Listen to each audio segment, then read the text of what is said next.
Private MSME పార్కుల ఏర్పాటుకు ఎవరైనా రైతులు ముందుకొస్తే, ప్రైవేట్ వ్యక్తులు ముందుకొస్తే వారికి కూడా ఇన్సెంటివ్స్ ఇస్తాం.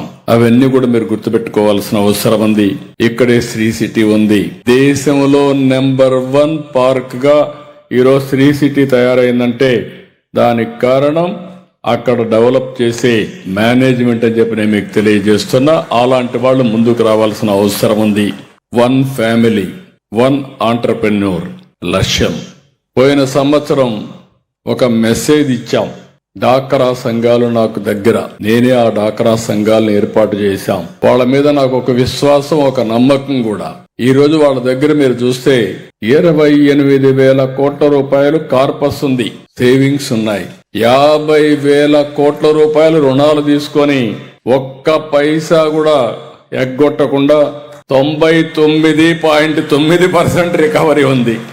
ఇక్కడుండే పారిశ్రామికవేత్తలందరినీ ఒకటే కోరుతున్నా, ప్రాస్పెక్టివ్ ప్రజెంట్ అసోసియేషన్స్ కూడా విశ్వసనీయత చాలా ముఖ్యం. డబ్బులు తీసుకున్నప్పుడు ఆ డబ్బులు సుజావుగా కరెక్ట్ గా కడితే తక్కువ వడ్డీకి ఈజీగా డబ్బులు వస్తాయి. ఒకప్పుడు ఇలాంటి తెలియకుండా చాలా ఇబ్బంది పడేవాళ్ళు. ఇప్పుడు క్రెడిట్ రేటింగ్ కూడా చాలా ముఖ్యం. గవర్నమెంట్ కావచ్చు, వ్యక్తులకు కావచ్చు, ప్రత్యేకంగా పారిశ్రామికవేత్తలకు ఇది చాలా అవసరం. అందుకే పోయిన సంవత్సరం 1,00,000 మంది డాక్రా సభ్యురాలని ఆంటర్ప్రెన్యూర్గా చేశాం. ఈ సంవత్సరం 5 లక్షల మంది పారిశ్రామికవేత్తలుగా డాక్రా సంఘాలని తయారు చేస్తున్నాం.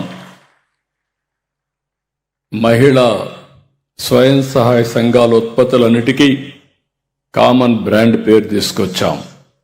స్వయం వేపీ పేరుతో బ్రాండింగ్ కూడా తీసుకొచ్చి, ప్రోడక్ట్ పర్ఫెక్షన్ తీసుకొచ్చి పాన్ ఇండియా ప్రపంచానికి ఎగుమతులుగా చేయడం కోసం కూడా ముందుకు పోతున్నాం. ఆంధ్రప్రదేశ్ని ఇన్నోవేషన్ డ్రివెన్ ఎకోసిస్టమ్ గా తీర్చిదిద్దాలని మా లక్ష్యం. రతన్ టాటా ఇన్నోవేషన్ హబ్ ద్వారా యువతలో సృజనాత్మకత, స్టార్టప్ సంస్కృతిని తీసుకొస్తున్నాం. ఇన్నోవేషన్ ని ప్రోత్సహిస్తాం, అవసరమైన మద్దతు ఇస్తాం. రాబోయే రోజుల్లో మీరు అంత తొందరగా స్పందిస్తారని నాకు తెలియదు. విజయవాడ నుంచి చాలా మంది అమెరికా వరకు వెళ్ళి, హైదరాబాద్ అమెరికాకి వెళ్ళి పెద్ద పెద్ద పారిశ్రామికవేత్తలు అయ్యారు. ఇక్కడ మీరు పరిశ్రమలు పెట్టి ఇక్కడ మీరు రాణించాల్సిన అవసరం ఉంది. ఏపీ నుంచి 100 యూనికార్న్ సంస్థలు ఏర్పాటు చేయాలనే లక్ష్యంగా ఈరోజు ఈ ప్రభుత్వం ముందుకు పోతా ఉంది. మీ ఆలోచనలకు రాష్ట్రాన్ని వేదిక చేసుకోండి. అవేర్ ఆల్ డేటా, అది సెటిలైట్ నుంచి కానీ, సెన్సార్స్ నుంచి కానీ, లేకపోతే మీరు ఏదైనా చెప్పండి, 42 పారామీటర్స్ తో డేటా అంతా కలెక్ట్ చేస్తున్నాం. డేటా లేక్ పెట్టాం. ప్రభుత్వానికి అవసరమైనటువంటి నాలెడ్జ్ ఎకానమీలో ఇన్నోవేషన్స్ కానీ మీరు ఎలాంటి సహకరించగలుగుతారో దానికి కూడా ఎక్కడికక్కడ కాంపిటీషన్ పెడుతున్నాం, మీకు అందరికి అందుబాటులో పెడుతున్నాం. రాబోయేది నాలెడ్జ్ ఎకానమీ, ఈరోజు కూడా జరిగేది అది. దీనికి చిరునామాగా ఆంధ్రప్రదేశ్ ఉండాలని, ఆ దిశగా స్టార్టప్లు ప్రారంభించాలని కూడా మరొక్కసారి మనస్ఫూర్తిగా కోరుకుంటున్నా.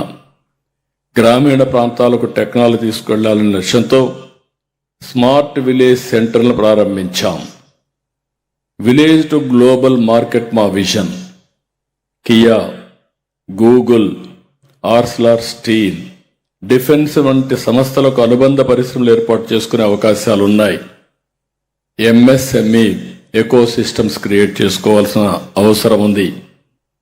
ఒక పరిశ్రమ వ్యర్థాలు మరో పరిశ్రమకు ముడిసరుకు అవుతుంది. ఇదే సర్క్యులర్ ఎకానమీ. ఎంఎస్ఎంఈలు పూర్తిగా ఫోకస్ చేయాల్సిన అవసరం ఉంది. ఎంఎస్ఎంఈ సబ్మిట్ వేదిక నుంచి యువతకు ఉపయోగపడేలా జాతీయ, అంతర్జాతీయ సంస్థలతో ఎంఓయూలు కుదుర్చుకుంటున్నాం. ఇప్పుడే మీరు చూశారు అనేక సంస్థలు, ఒక పక్క అమెజాన్, మెటా, అనేక సంస్థలతో ఒప్పందాలు చేశాం. దేశంలో ఉండే నాలెడ్జ్ కానీ స్కిల్ డెవలప్మెంట్ ఉండే సంస్థలంతా కూడా ఇక్కడ వచ్చి పనిచేసే అవకాశాలు ఇస్తున్నాం. ఈ ఒప్పందాలు కేవలం పెట్టుబడులకే పరిమితం కావు. ఇవి యువత భవిష్యత్తుకు, ఉపాధికి, నైపుణ్యాభివృద్ధికి కొత్త దారులు చూపిస్తాయి.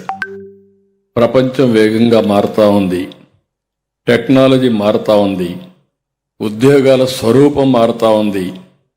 అందుకే నేను ఆలోచించేది, ప్రపంచంలో ఉండే నాలెడ్జ్ని, ప్రపంచంలో ఉండే టెక్నాలజీని, ప్రపంచంలో ఉండే స్కిల్స్ని ఇంటిగ్రేట్ చేసి బిజినెస్ మోడల్స్ తయారు చేయాలనేది నా ఆలోచన.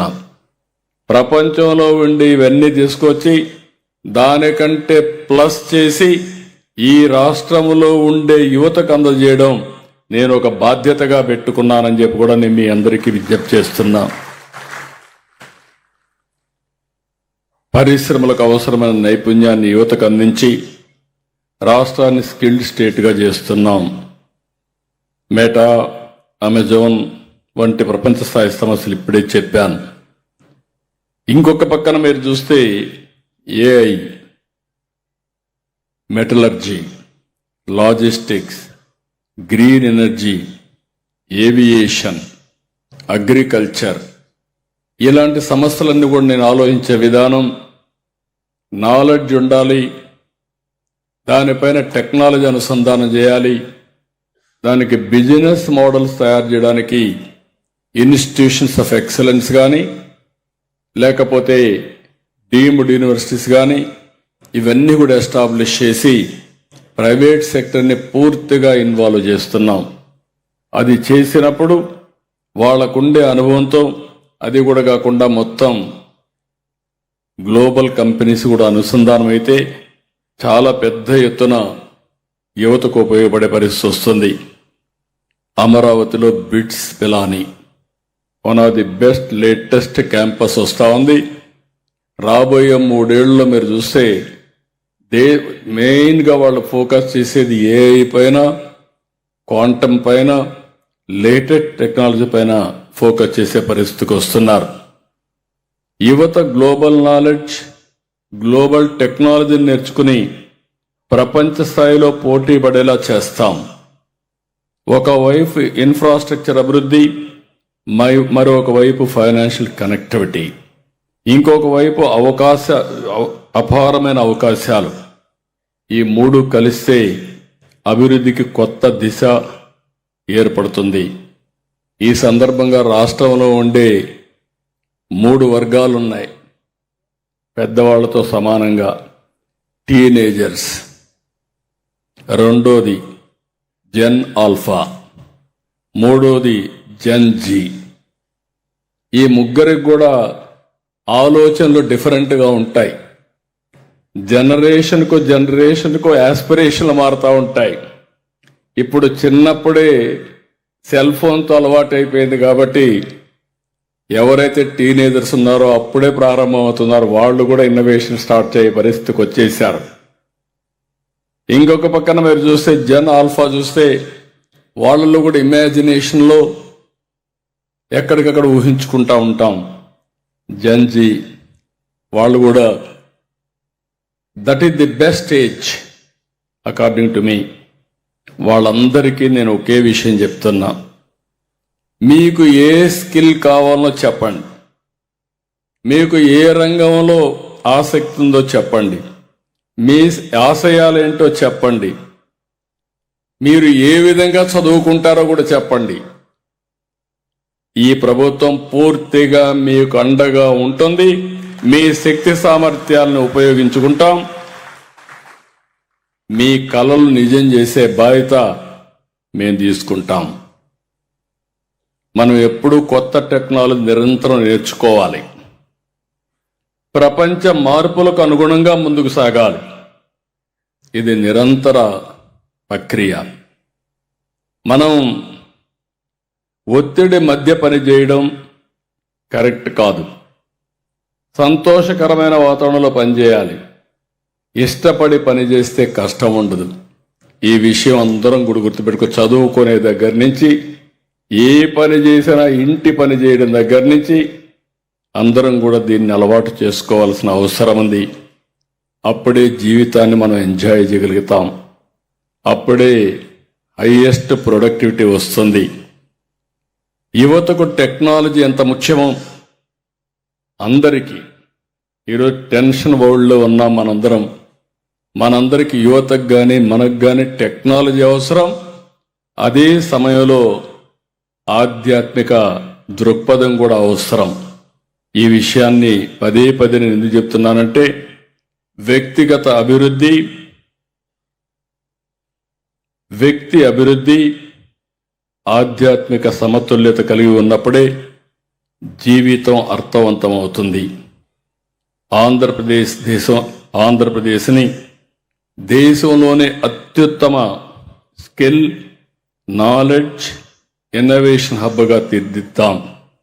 యువశక్తితో, టెక్నాలజీతో, పరిశ్రమల భాగస్వామ్యంతో స్వర్ణాంధ్ర లక్ష్యాన్ని సాధిస్తాం. పారిశ్రామిక వికేంద్రీకరణ ద్వారా అన్ని ప్రాంతాల అభివృద్ధి మా లక్ష్యం.